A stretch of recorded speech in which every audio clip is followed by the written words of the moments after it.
Well, let's go to East London now, where the top performers from last year's matric are being honoured. The province managed to get 84.9% of its matriculants to pass. Cape Premier is at the East London Convention Centre. Cape, good afternoon to you. Celebrations there?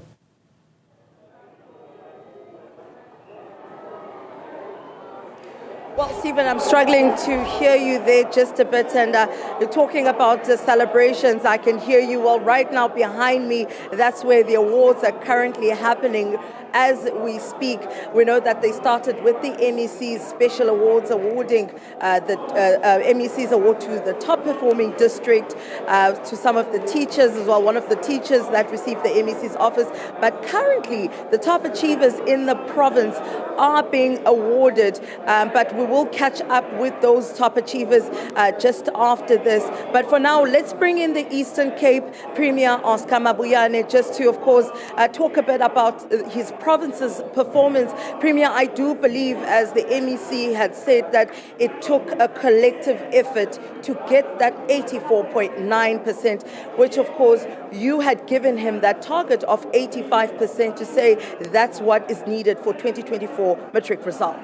Yes, definitely. We welcome these results with actually warm hearts. Special thanks goes to MEC Gade and the team. I'm so actually appreciative of the effort that principals are making and teachers in our schools. Difficult conditions, defying all odds to be where we are. We are growing year by year. We will never go back, because our growth is organic. We have put everything right. We've got a plan. Everything is falling into place because we are responding to a plan. It is not a fluke.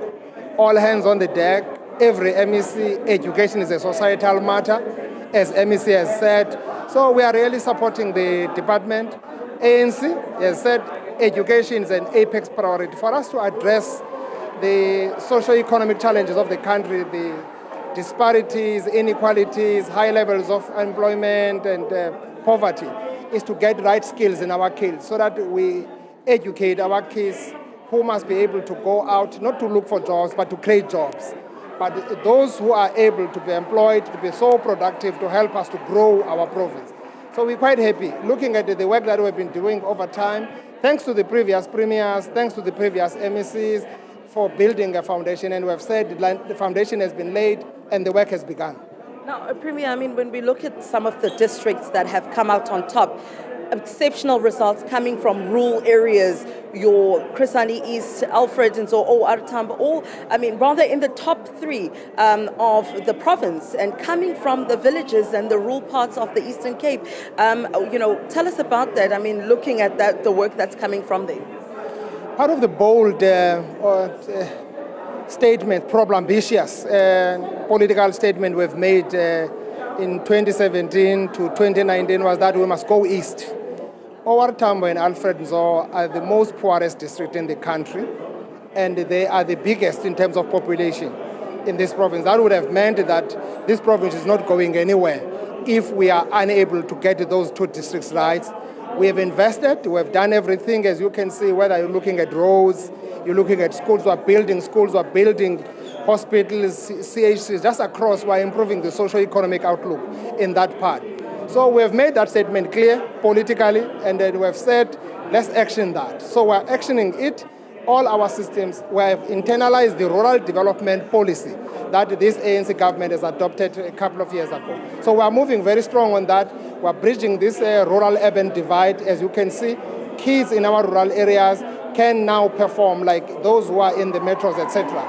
And of course, they've demonstrated over a period of time, even nationally, the best performing kids in mathematics and are from Venda, the rural part. That shows how committed and dedicated our kids in rural areas are. And lastly, just quickly, Premier, challenges, of course, this year did not go without its challenges. More especially, scholar transport has been an issue. And last year, you were firm to say that the Department of Education, including the Department of Transport, they need to ensure that they iron out any kinks when it comes to scholar transport.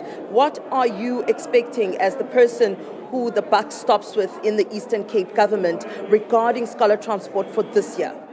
We've got to minimize and mitigate the problem of scholar transport. We don't have enough money to transport all kids that are deserving, unfortunately, as a province, from equitable share.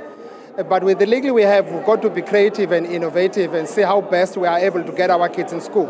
If you look at Sarah Baartman is a district with a lot of boarding schools that are underutilized, and we've said it's part of our low-hanging to look at it, renovate, get kids and activate those boarding schools, those hostels, so that our kids can be accommodated, so that you don't transport these kids in the vast district like Sarah Baartman, etc. But we are working flat out to ensure that we minimize the impact of this issue of scholar transport as much as we can, working with parents, of course, to make sure that our kids are not disadvantaged simply because they are in the situation of scholar transport.